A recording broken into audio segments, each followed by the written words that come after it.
1907. Extra! Extra! Sejam os primeiros a ler as últimas! Napoleão dá 1 mês de prazo para o príncipe fechar os portos aos ingleses! Estás sabendo muito de política, ô papelista. O que é que tem nesse pasquim que estás a vender? Como posso saber se eu sou cego? Agora você vê. É o menino que lê pra ele. Me larga, como é que eu posso ler se eu sou analfabeto? Vai, some daqui. Não quero mais ver-te pela frente. E muito menos eu desejo ver-te. Portugal é intimado por Bonaparte a aderir ao bloqueio continental. O imperador francês quer a todo custo isolar a Inglaterra do restante da Europa. Ah, este corso é infernal. Em 10 anos passou de soldado a imperador. Não é uma besta como tu que vais ficar sargento até morrer. Essa é das gordotas, hein? Veio mais cedo hoje, Dom Araújo. Alteza, Napoleão exige o rompimento com a Inglaterra. Quer ainda a prisão dos ingleses residentes em Portugal e o confisco de seus bens. Acho que podemos aceitar as exigências de Napoleão. Podemos dizer ao embaixador que... Hein? Não é assim tão simples. Quero conversar primeiro com os outros ministros. Eu no Conselho de Estado. Justamente com as coisas mais urgentes é que não devemos agir com precipitação.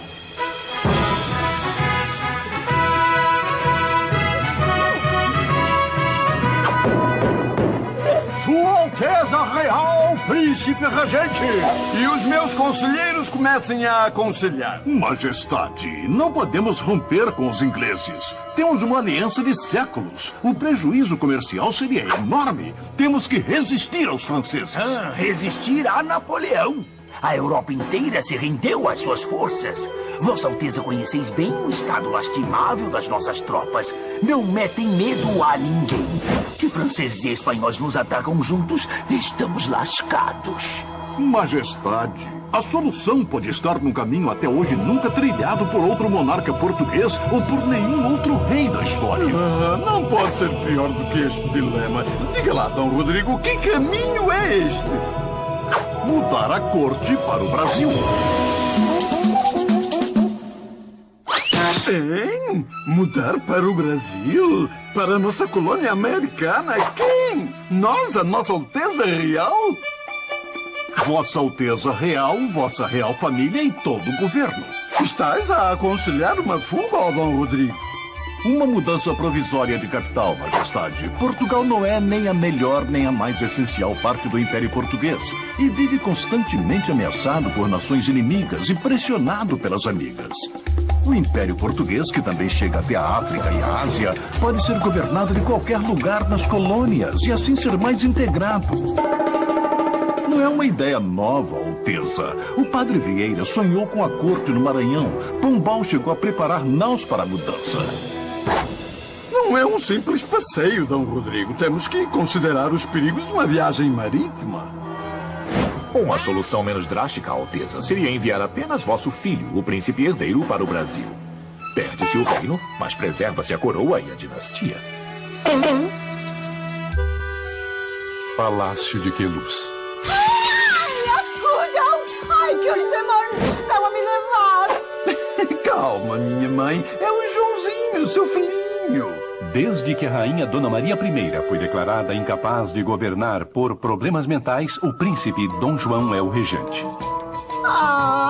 E quem são esses querubins? São as princesinhas, as infantas. Venham dar um beijo na avózinha. Hein? Olha lá os netinhos, hein? Dom Miguel e Dom Pedrinho. Ai, que lindos! Tomei uma decisão. Pedro não vai sem a família real. Ou vamos todos ou todos ficamos. Só não decidi ainda se vou ou se fico. No Palácio de Fontainebleau, em Paris, o causador de tudo, ou quase tudo, Napoleão. A coroa portuguesa continua me enrolando. Não me oferece prova alguma de lealdade. Tenho o exército mais temido da Europa na fronteira espanhola, pronto para invadir o território lusitano. Lá. Eles acham que estão me enganando? Eu queria invadir, ou melhor, entrar em Portugal como amigo. Mas já que eles me querem como inimigo, voilà. E agora, minha Santa Bárbara, o que Vossa Alteza vinha a fazer? Rejeita o bloqueio continental desse perverso gaulês ou confisca os bens dos ingleses? Vossa Alteza não decidiu se vai ou se fica. No que vai dar essa história? Ei, meu São Jerônimo! Bom dia, gente. Começamos o dia aí com um pouco de frio, né? Aliás, bastante. Mas, primeiramente, fora Temer. E, segundamente, vamos dar sequência no nosso conteúdo aí nesse intensivão para a prova da UERJ, tendo como matéria a vinda da família real portuguesa para o Brasil em 1801. Bem, para isso, aquela galera meio fissurada que quer ler um livrinhozinho, vá na biblioteca de qualquer escola estadual e procura o livro 1808 de Laurentino Gomes. Eu vou pegar aqui.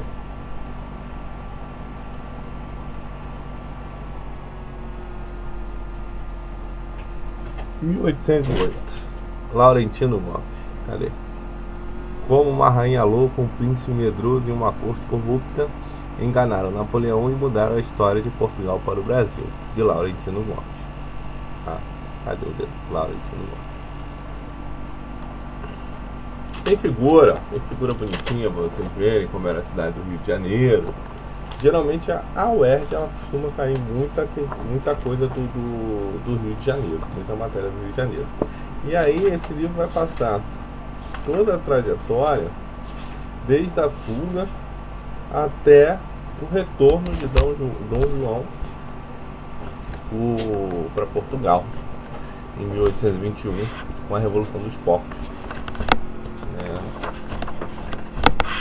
Eu vou ler só a introdução para vocês sentirem o gostinho. Em 1784, 5 anos antes da Revolução Francesa, o menino Bernardino da Mota Botelho pastoreava o gado em Monte Santo, uma das regiões mais áridas do sertão da Bahia, quando uma pedra da superfície lisa e escura, diferente de todas as demais, chamou sua atenção no meio das pastagens. Era uma descoberta que ficaria famosa. Em 1810, um grupo de cientistas da Sociedade Real de Londres atestaria que se tratava de um meteorito, uma rocha espacial que se havia chocado com a superfície da Terra depois de viajar milhões de quilômetros pela escuridão do universo. Com 2 metros de diâmetro e mais de 5 toneladas de peso, o meteorito de Benbegor é o maior encontrado na América Latina e está hoje exposto no saguão do Museu Nacional do Rio de Janeiro. Situado na Quinta da Boa Vista e a algumas centenas de metros do estádio do Maracanã, com vista para o Morro da Mangueira, este é um dos museus mais estranhos do Brasil. Seu acervo reúne, além do meteorito, aves e animais empalhados e vestimentas de tribos indígenas abrigadas em caixas de vidro que lembram vitrinas de lojas das cidades do interior. As peças estão distribuídas ao acaso, sem critério de organização ou identificação. O Museu Nacional é ainda mais esquisito pelo que esconde do que pelo que exibe. O prédio abriga o Palácio de São Cristóvão, que foi cenário de um dos eventos mais extraordinários da história brasileira. Ali viveu e reinou o único soberano europeu a colocar os pés em terras americanas, em mais de 4 séculos. Ali Dom João VI, rei do Brasil e de Portugal, recebeu seus súditos, ministros, diplomatas e visitantes estrangeiros durante mais de uma década. Ali aconteceu a transformação do Brasil colônia num país independente. Apesar de sua importância histórica, quase nada no Palácio de São Cristóvão lembra a corte de Portugal no Rio de Janeiro. A construção retangular de 3 andares que Dom João ganhou de presente de um grande traficante de escravos ao chegar ao Brasil em 1808 é hoje um prédio descuidado e sem memória. Nenhuma placa indica onde eram os dormitórios, a cozinha, as cavalariças e as demais dependências usadas pela família real. É como se nesse local a história tivesse sido apagada de propósito. A mesma sensação de descaso se repete no centro do Rio de Janeiro, onde outro prédio deveria guardar lembranças importantes desse período. Localizado na Praça 15 de Novembro, em frente à Estação das Barcas, que fazem a travessia da Baía de Guanabara em direção a Niterói, o antigo Paço Imperial é um casarão de 2 andares do século XVII. Foi sede oficial do governo de Dom João no Brasil entre 1808 e 1821. Mas hoje um turista desavisado poderia passar por ele sem tomar conhecimento dessa informação. Com exceção de uma carruagem antiga de madeira e sem identificação exposta junto à janela direita da entrada principal. Nada ali faz referência ao seu passado histórico. Na parede ao lado da carruagem, um mapa em alto relevo mostra os prédios e arranha-céus do centro do Rio de Janeiro atual. É uma curiosidade fora de contexto. Em se tratando do Parque Imperial, seria mais razoável que se tentasse reproduzir a cidade colonial da época em que a corte portuguesa chegou ao Brasil. Os aposentos vazios são usados de formas esporádicas para eventos que, na maioria das vezes, são deslocados do contexto. No começo de novembro de 2005, a sala do trono do andar superior, onde Dom João despachava com seus ministros, estava ocupada por uma exposição de artes plásticas em que rosários católicos espalhados pelo chão reproduzia o formato da genitália masculina. Ainda que seja de natureza de arte, surpreender e desafiar o senso comum, a exibição desses objetos naquele local, que por tantos anos abrigou uma das cortes mais religiosas e carolas da Europa, se resumia a uma provocação de mau gosto.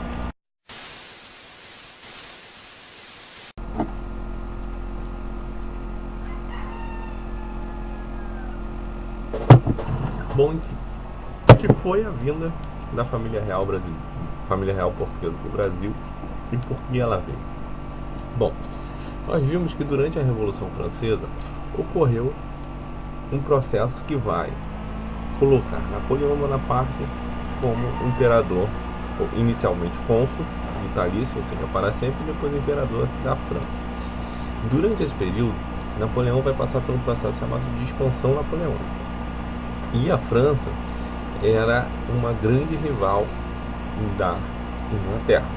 Nesta época, a Inglaterra já tinha desenvolvido sua revolução industrial e já era considerada a rainha dos mares porque tinha uma marinha extremamente forte, ninguém podia com a marinha inglesa. Mas Napoleão e a França tinham um exército terrestre muito forte também.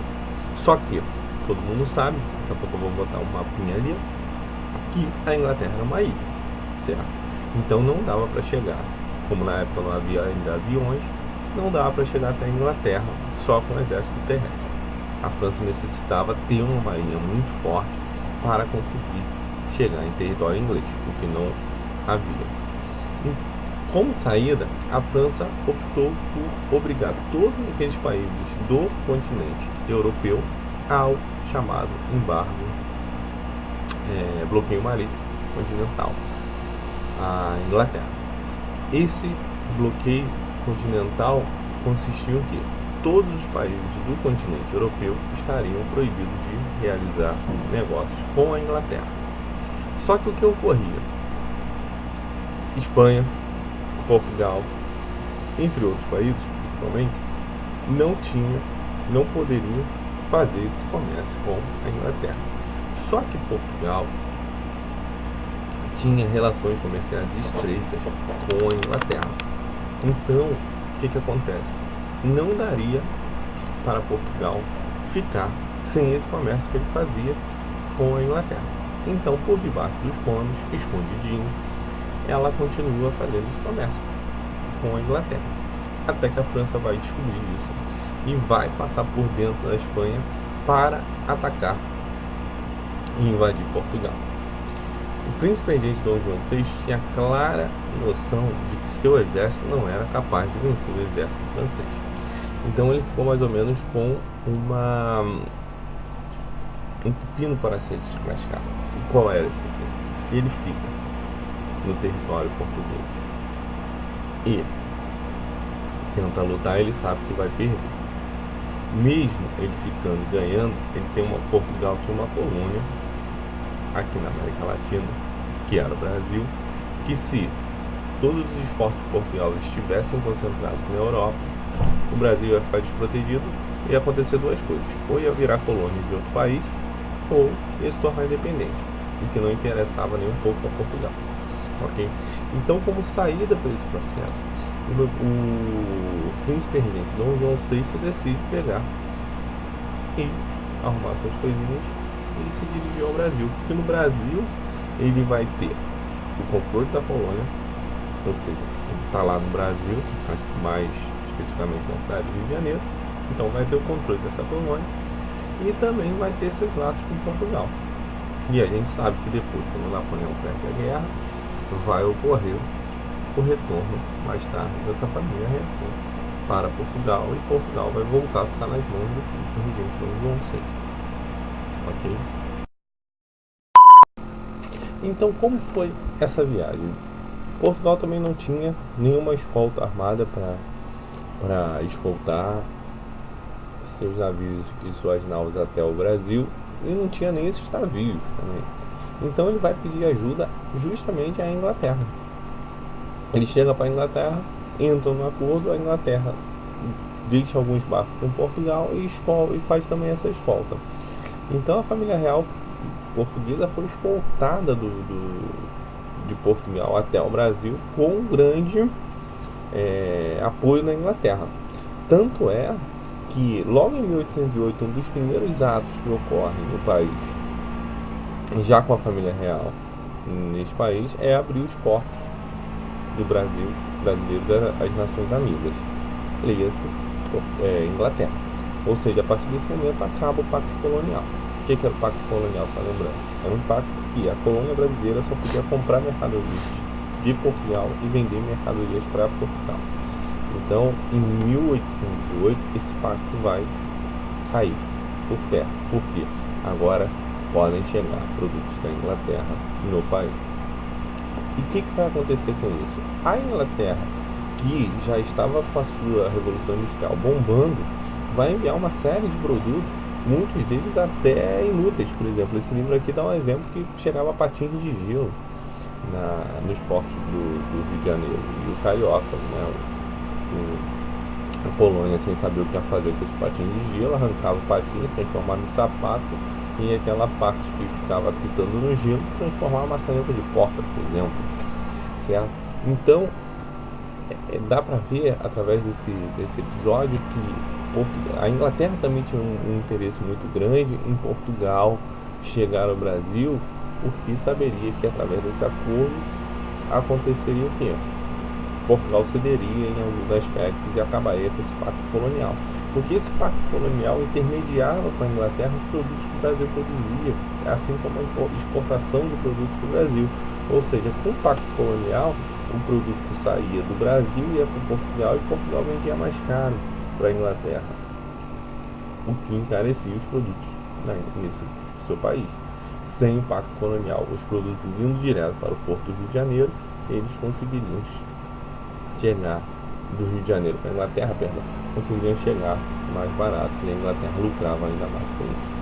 Sem contar com a necessidade, o interesse que a Inglaterra tinha do Brasil ter um mercado consumidor para consumir os produtos industrializados.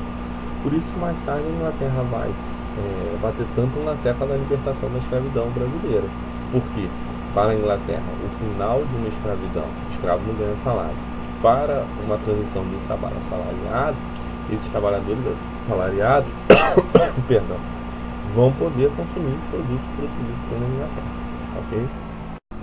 Como o vídeo está muito grande, eu vou dividir. Vou encerrar aqui para na segunda parte falar sobre o desenvolvimento da cidade do Rio de Janeiro após a chegada da família real do Brasil, e também falar que com o retorno de Dom João VI para Portugal, o Brasil já começa um movimento que não queria aceitar mais o retorno do Pacto Colonial, o que acabou sendo um motivo muito forte para o processo que vai desencadear a independência no Brasil, no dia 7 de setembro de 1822.